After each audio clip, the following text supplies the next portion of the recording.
کامیابیاں کیا ہے. ہم اپنے امام مسجد کو تو 10 یا 15 ہزار روپے دیتے ہیں, یا مسجد کے جو مؤذنین ہیں یا مسجد کے جو خادمین ہیں جو ہر وقت اللہ رب العزت کے گھر کی ڈیوٹی دیتے ہیں, جو ہر وقت اللہ رب العزت کے گھر میں اپنا ٹائم نکال کر اس کے حکم کا ہوکا دیتے ہیں, ان کو تو ہم دیتے ہیں 10 سے 15 ہزار روپے. اور جب باری آتی ہے اپنی شادی کی, جب باری آتی ہے مہندی کے فنکشن کی, جب باری آتی ہے اپنے گھر کی کسی فنکشن کی, تو وہاں ہمیں اتنا بھی نہیں پتا ہوتا کہ رات کو ہم نے کتنا پیسہ اڑایا ہے. اور صبح جب ہوتی ہے تو ہم یہ اندازہ کر رہے ہوتے ہیں, ہم یہ مقابلہ کر رہے ہوتے ہیں, اور کزن مسیر آپس میں یہ کہہ رہے ہوتے ہیں کہ رات تم نے 10 دتیاں اڑائی تھی, میں نے 15 دتیاں اڑا دی تھی. اور اڑائی کس پہ تھی؟ ڈانسر پہ. اڑائی کس پہ تھی؟ جو میوزیشین آیا تھا اس نے ساری رات ہلا گلا کیا تھا, ڈانسر آئی تھی اس نے ساری رات ڈانس کیا تھا, اور مقابلہ کر رہے ہوتے ہیں کہ تو نے 10 دتیاں اڑائی ہیں, میں نے 15 دتیاں اڑائی ہیں.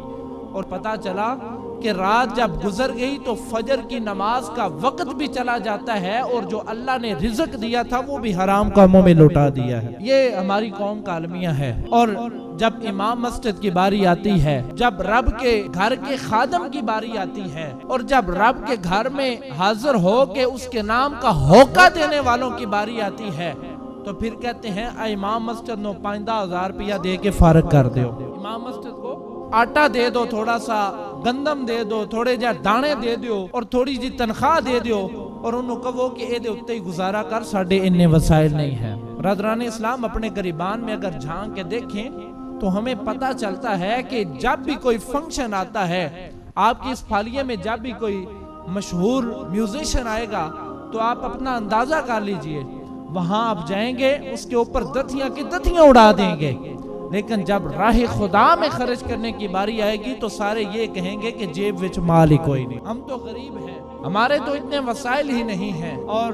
امام مسجد کو جب رکھنے کی باری آتی ہے, دین کے خادم کو, دین کا ہوکا دینے والوں کو جب ان کا انتخاب کرنے کی باری آتی ہے, تو ان کے سامنے جو ڈیمانڈ کی جاتی ہیں وہ یہ کی جاتی ہیں, حافظ صاحب, علامہ صاحب, قاری صاحب, 5 وقت بر وقت آپ نے اذان دینی ہے, 5 وقت آپ نے بر وقت نماز کی جو جماعت ہے اس کا اہتمام کرنا ہے, حافظ صاحب دروازہ بھی آپ نے کھولنا ہے, صفائی بھی آپ نے کرنی ہے, صفیں بھی آپ نے بچھانی ہے, اذان بھی آپ نے دینی ہے, موٹر بھی آپ نے چلانی ہے, اور مسجد کے اندر جتنے بھی لوازمات ہیں وہ سارے آپ نے پورے کرنے ہیں. اور اگر آپ نے ان تمام لوازمات میں کوئی غفلت برتنے کی کوشش کی تو ہم آپ سے معذرت کر لیں گے. ہر جگہ پہ ایسے ہو رہا ہے. ہمارے ایک بزرگ بتا رہے تھے کہ ہمارے پاس کچھ آدمی آئے, انہوں نے کہا کہ ہمیں کوئی امام دیں, مسجد میں رکھنے کے لیے کوئی امام دیں. اور یہ سچا واقعہ, یہ کوئی من گھڑت بات نہیں ہے.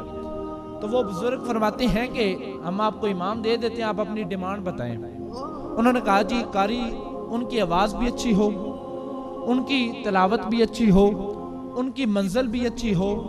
ان کی داڑھی بھی پوری ہو, ان کا لباس بھی اچھا ہو,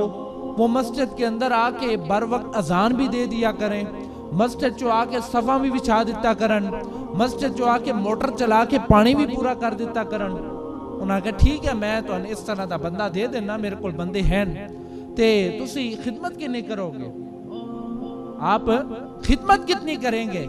تو آگے سے وہ لوگ کہنے لگے لے ان مسجد دا کام میں دے وچ ان خدمتاں تسی پوچھن لگ پے ہو. یار امام کا پیٹ نہیں ہے, علماء کا پیٹ نہیں ہے, علماء کی بیوی بچوں کا پیٹ نہیں ہے, علماء اور ائمہ کرام نے اپنے گھروں کا نظام نہیں چلانا.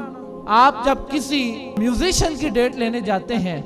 تو وہ آپ سے کہے گا کہ 1.5 لاکھ پہلو اکاؤنٹ چو جمع کراؤ تا میں تواڈے فنکشن تے ہونا ہے. تو آپ پتہ کیا کریں گے؟ آپ فوراً 1 لاکھ روپیہ اس کے اکاؤنٹ میں جمع کروا دیں. یا آج کل جو خطباء بازاری خطیب نکلے ہیں جنہوں نے عالم کا کورس بھی نہیں کیا ہوتا, جنہوں نے 10 سالہ درس نظامی کو ہاتھ نہیں لگایا ہوتا, لیکن کیا ہے ان کے گلے کی جو گراری ہے وہ اچھی ہے, وہ سورہ چنگی لگا لیتے ہیں. جب آپ ان کے پاس تاریخ لینے جاتے ہیں تو وہ کہتے ہیں 25,000 پہلو اکاؤنٹ چو جمع کراؤ تا میں آکے تواڈے کول فنکشن کرنا ہے. اس طرح ہو رہا ہے یا نہیں ہو رہا؟ نہیں, ایمان دیال دسو اس طرح ہو رہا ہے یا نہیں ہو رہا؟ تو اصل جو دین کے خادم ہیں, جو اصل دین کی خدمت کر رہے ہیں, آپ ان کی کتنی خدمت کرتے ہیں؟ آپ کے پاس عید کا موقع آتا ہے, آپ کے پاس ختم قرآن کا موقع آتا ہے, آپ کے پاس رمضان کا مہینہ آتا ہے, آپ کے پاس جو ہے وہ اللہ رب العزت کے محبوب کا میلاد کا مہینہ آتا ہے تو باہر سے بلائے گئے خطیب کو آپ 50,000 بھی دینے پر تیار ہو جائیں گے، لیکن جو سارا سال آپ کی مسجد کی خدمت کرتے ہیں، اللہ کے دین کا ہوکہ دیتے ہیں، اللہ کے دین کو پھیلانے کے لیے اپنا وقت نکالتے ہیں، آپ ان کو 10-12,000 دے کے فارغ کر دیں گے۔ اور پھر اگر وہ خطیب صاحب یا امام صاحب یا مؤذن صاحب یا خادم صاحب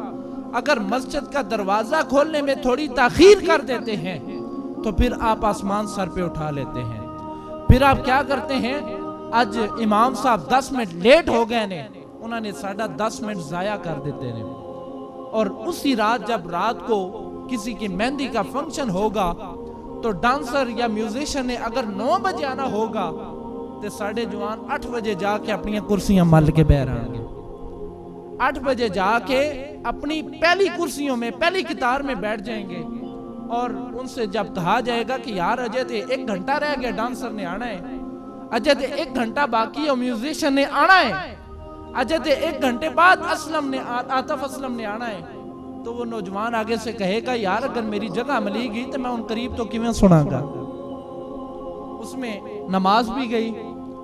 اس میں والدین کی نافرمانی بھی آ گئی، اس میں اپنی ذمہ داریاں جو ہیں ان کو بھی فراموش کر دیا، اس میں ساری رات اس ڈانسر کو یا میوزیشن کو سنتے سنتے گزار دی، اور جب فجر کا وقت آیا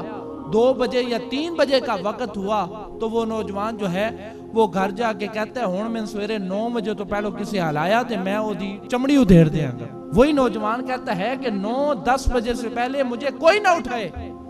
اور اگر وجہ پوچھی جائے تو وہ کہے گا یار راتی میں 2 بجے سوندا پیا،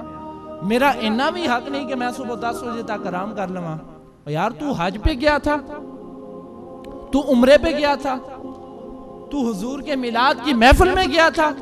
جو تجھے سونے کا بھی موقع دیا جائے اور تجھے جو ہے وہ تیری خدمت بھی کی جائے۔ برادران اسلام یہ بڑے علمیہ کی بات ہے، میں جن کو مخاطب کر رہا ہوں وہ میرے آپ سارے بھائی ہیں۔ آپ چاہے جس مسجد کے ساتھ تعلق رکھتے ہیں، اللہ کے جس گھر کے ساتھ آپ کا پڑوس ہے، آپ اس کے جو خادمین ہیں، اس کے جو ائمہ کرام ہیں، اس کے جو علماء کرام ہیں، آپ ان کی بڑھ چڑھ کے خدمت کیا کریں۔